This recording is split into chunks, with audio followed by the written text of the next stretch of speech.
Major Guevara, in your speech to the General Assembly day before yesterday, you accused the United States of helping Cuba's neighbors prepare new aggression against her. We, in turn, have often accused your government of abetting subversion in other Latin American countries. Do you see any way out of this situation, any way to improve relations?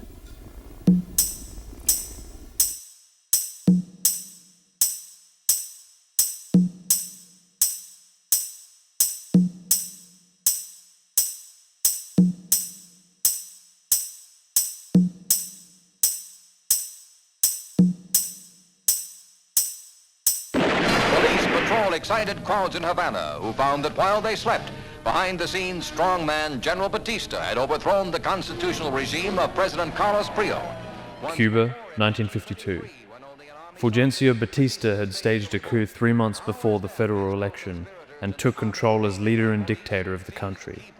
Upon his takeover, he cancelled the country's elections, all the political parties and constitutional rights were suspended, and most of the Cuban population didn't really like him, so he mostly relied on executions and the removal of free speech to maintain his regime. Nevertheless, he was now their newfound leader.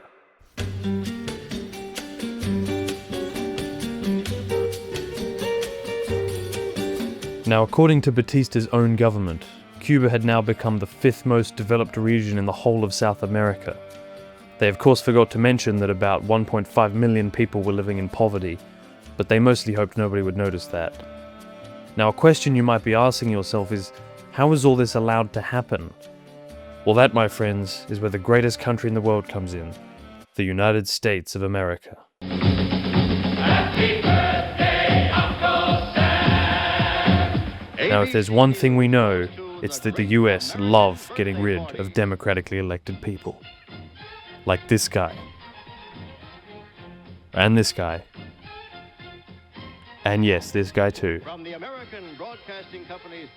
See, although Batista wasn't directly backed by the US as he took power, within just 3 months into his regime, the United States already knew that Fulgencio was their new favorite person. The Batista government's main idea was to transform the livability of Cuba for Cubans into an elite playground for the rich and powerful. Luxury hotels and cabaret nightclubs were booming with popularity at the heart of the country. The US government dominated the domestic economy, increasing profits for their own private companies. It was the playground of the mafia. We had all the big jazz nightclubs that Nat King Cole and myself were petitioned to perform in. I did not see democracy in Cuba. As a matter of fact, if anything, I saw blatant racism and oppression.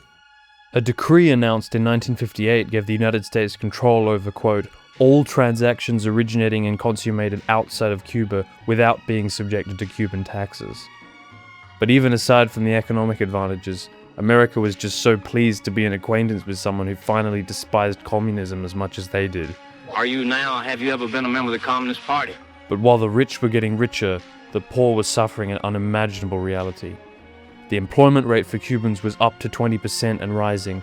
45% of the entire population was illiterate, and nearly just as many had never once attended a day of school.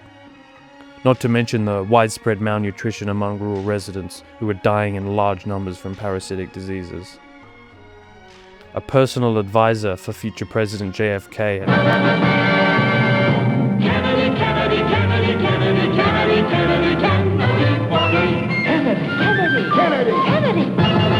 had this to say about Batista's Cuba. I loved Havana, and was horrified by the way this lovely city had unfortunately been transformed into a huge casino and brothel for American businessmen. My fellow countrymen walked the streets, picked up 14-year-old Cuban girls and threw coins just for the pleasure of watching men roll around in the sewers picking them up. One wondered how Cubans, seeing this reality, could regard the United States in any other way than with hatred.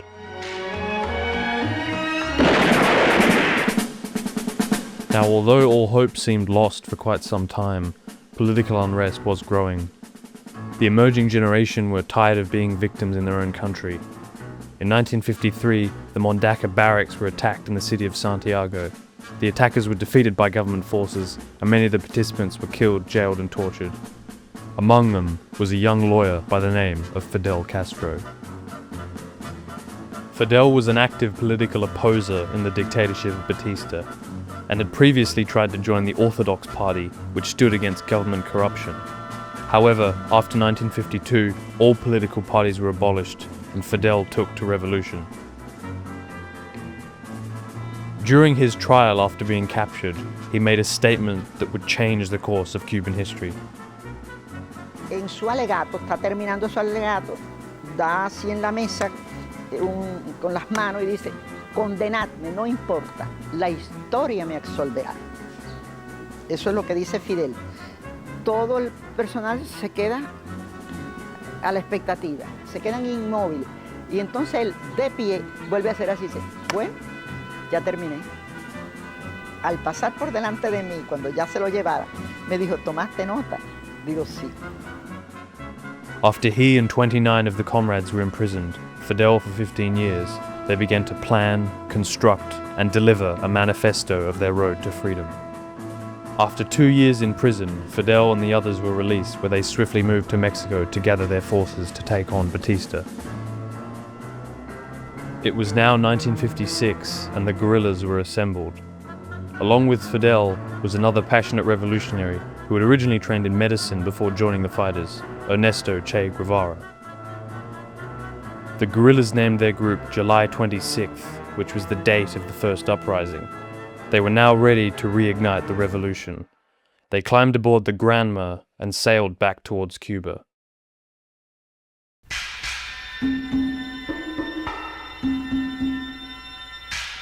The city of Santiago was under attack by Batista's military after a revolt had taken place, which was entirely led by civilians. The revolutionaries had planned to intervene by the time they had arrived. However, they were delayed, and the uprising was suppressed. The Granma finally arrived in Cuba 2 days after the expected docking, and Batista's military closed in on the fighters. Fidel, Che, and a few others managed to escape and regroup in their original meeting place in the Sierra Maestra Mountains.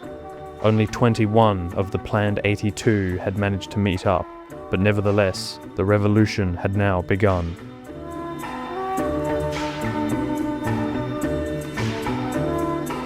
As time went on, the movement grew larger and larger.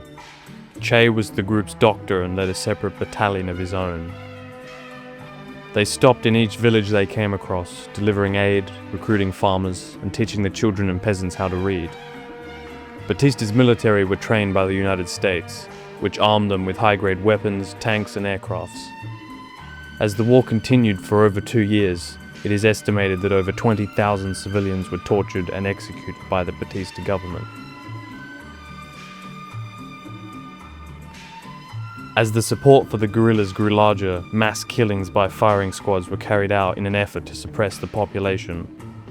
Samuel Shapiro writes in 1963, hundreds of mangled bodies were left hanging from lampposts or dumped in the streets in a grotesque variation of Spanish colonial practices of public executions.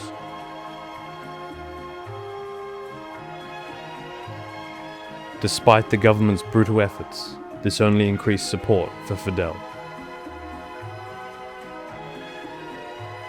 In 1958, 45 organizations signed an open letter supporting the rebels.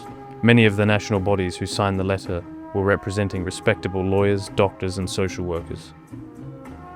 Newspapers and leaflets were distributed by the guerrillas, documenting their gradual success in the face of the Batista military. Fidel even broadcasted himself across a radio station to inform the foreign media of their political intentions and goals for democracy. Our political philosophy is representative democracy and social justice in a well-planned economy. By December of 1958, the majority of the Cuban populace were in support of Fidel. General Eulogio Cantillo organized a secret meeting with Fidel and agreed to give his support towards the arrest of Batista.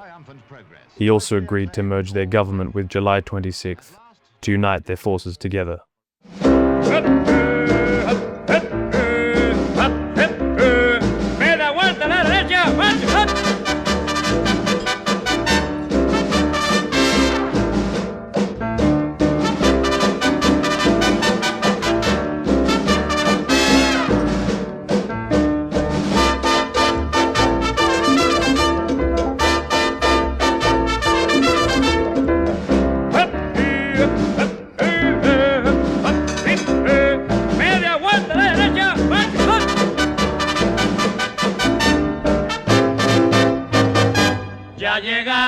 la sierra, porque los mandó Fidel, libertaron nuestra sierra y nos dieron la paz al volver.